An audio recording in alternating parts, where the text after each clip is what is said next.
महाराष्ट्र विधानसभा चुनाव से पहले महाराष्ट्र के मुख्यमंत्री एकनाथ शिंदे जो ऐलान कर दिए हैं कि मैं सीएम पद की रेस में नहीं हूं, लेकिन ये भी तय है कि सीएम महायुति का ही होगा।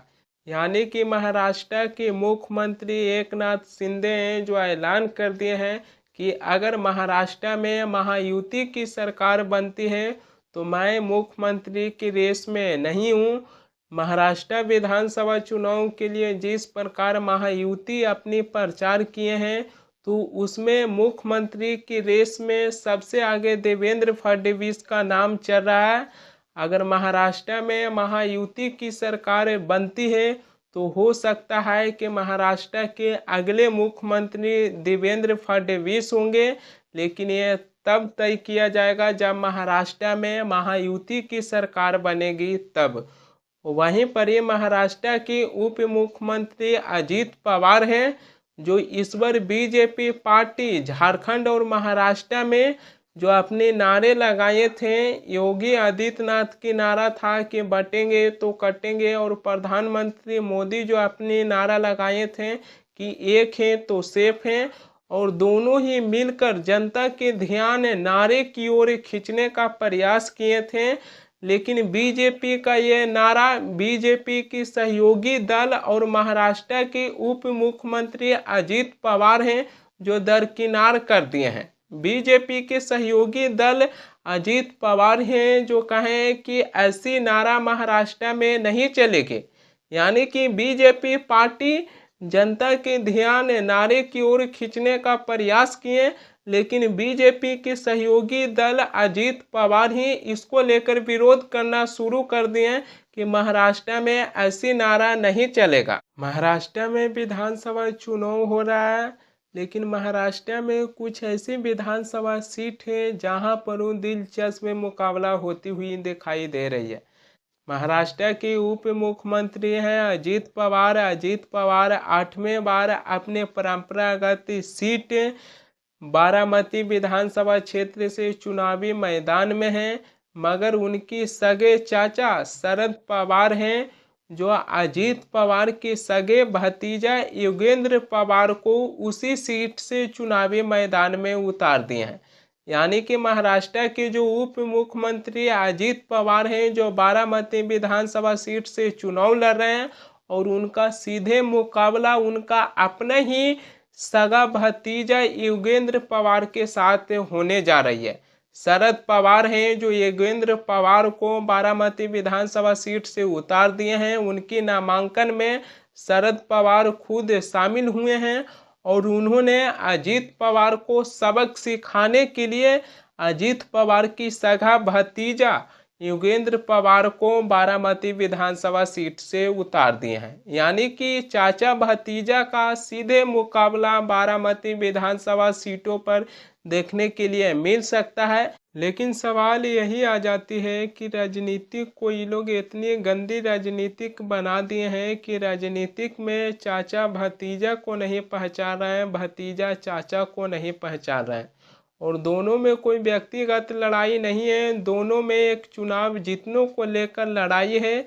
एक चुनाव जीतने के लिए एक ही परिवार के सदस्य अपने से अलग हो गए हैं और एक दूसरे के खिलाफ ही चुनाव लड़ रहे हैं।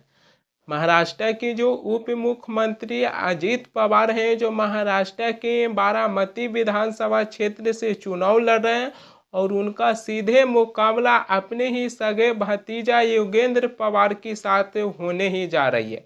यानी कि राजनीतिक में चाचा भतीजा को नहीं पहचान पा रहे हैं और भतीजा चाचा को नहीं पहचान पा रहे हैं।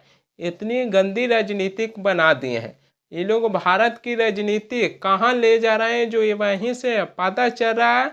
लेकिन सवाल आज रहेगा चुनाव आयोग से कि आप चुनाव करवाते हैं, लेकिन ऐसे लोगों को ऊपर ध्यान नहीं देते हैं कि एक चुनाव जीतने के लिए एक ही परिवार के सदस्य अपने से अलग हो जाते हैं और एक दूसरे के खिलाफ चुनाव लड़ रहे हैं।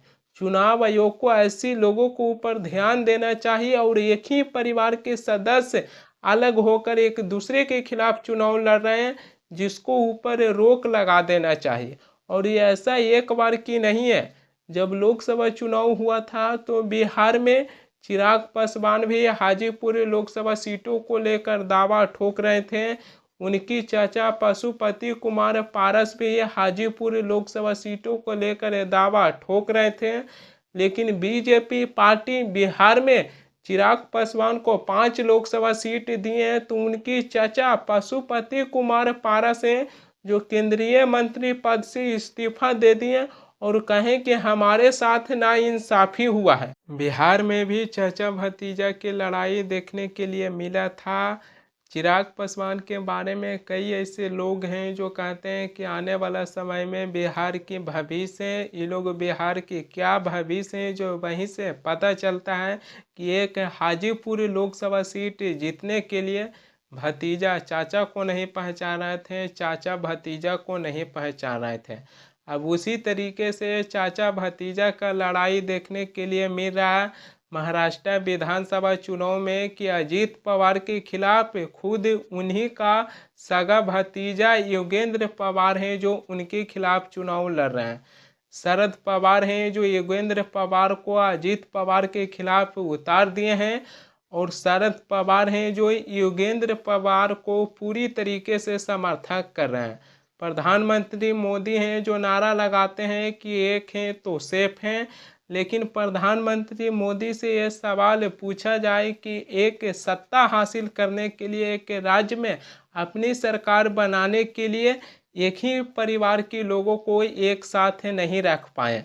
महाराष्ट्र में अजीत पवार हैं जो एनसीपी को तोड़कर बीजेपी के साथ चले गए थे। शरद पवार के भतीजा अजीत पवार हैं, लेकिन अजीत पवार बीजेपी के साथ हैं, शरद पवार से अलग हो गए हैं और आज उनका परिवार इस तरीक़ा से बंट गया है कि एक चुनाव जीतने के लिए एक दूसरे के खिलाफ चुनाव लड़ रहे हैं। प्रधानमंत्री मोदी नारा लगाते हैं कि एक हैं तो सेफ हैं, लेकिन प्रधानमंत्री मोदी एक परिवार को एक साथ नहीं रख पाए। पवार परिवार इससे पहले भी एक दूसरे के खिलाफ चुनाव लड़ चुके हैं। लोकसभा चुनाव के टाइम पर महाराष्ट्र के बारामती लोकसभा सीटों से शरद पवार की बेटी सुप्रिया सुले और अजीत पवार के पत्नी सुनीता पवार हैं जो एक दूसरे के खिलाफ चुनाव लड़ चुके हैं। ननद और भाभी का मुकाबला था जिसमें ननद चुनाव जीत गए हैं और भाभी चुनाव हार गए हैं। लेकिन अब महाराष्ट्र विधानसभा चुनाव होने जा रहा है। महाराष्ट्र के बारामती विधानसभा सीटों से चाचा भतीजा का मुकाबला होने जा रहा है, तो वो भी देखना बड़ा दिलचस्प हो जाएगा। वहीं पर ही बीजेपी पार्टी विपक्षों पर परिवारवाद के आरोप लगाते हैं कि विपक्ष हैं जो अपने परिवार को केवल राजनीतिक में आगे बढ़ाने की कोशिश कर रहे हैं, तो विपक्ष हैं जो बीजेपी पर आरोप लगाते हैं कि बीजेपी हैं जो अपने परिवार को राजनीतिक में आगे बढ़ाने का प्रयास कर रहे हैं। दोनों ही एक दूसरे के ऊपर आरोप लगा रहे हैं, लेकिन सवाल आ जाती है चुनाव आयोग से कि चुनाव आयोग चुनाव करवाते हैं लेकिन ऐसे लोगों को नहीं पहचान रहे हैं कि एक चुनाव जीतने के लिए एक ही परिवार के सदस्य एक दूसरे से अलग हो जाते हैं और एक दूसरे के खिलाफ चुनाव लड़ते हैं, जिससे एक परिवार की रिश्ता टूट जाता है। चुनाव आयोग को ऐसी चीज़ों पर ध्यान देना चाहिए, लेकिन हमारा ध्यान कहीं ना कहीं प्रधानमंत्री मोदी की ओर जाता है कि प्रधानमंत्री मोदी नारा लगाएं कि एक है तो सेफ है, और यहाँ पर ही प्रधानमंत्री मोदी एक परिवार को एक नहीं रख पाए और नारा लगाते हैं कि एक है तो सेफ है, एक परिवार को एक नहीं रख पाए। अजीत पवार हैं जो एनसीपी को तोड़कर बीजेपी के साथ चले गए। शरद पवार भी कहा जाता है कि उस मीटिंग में मौजूद थे, लेकिन शरद पवार हैं जो बीजेपी के साथ नहीं गए, महाविकास आघाड़ी का साथ रह गए और नारा लगाते हैं कि एक है तो सेफ है। यहाँ पर एक परिवार को एक नहीं रख पाए तो लोगों को कहाँ से कह रहे हैं कि एक है तो सेफ है।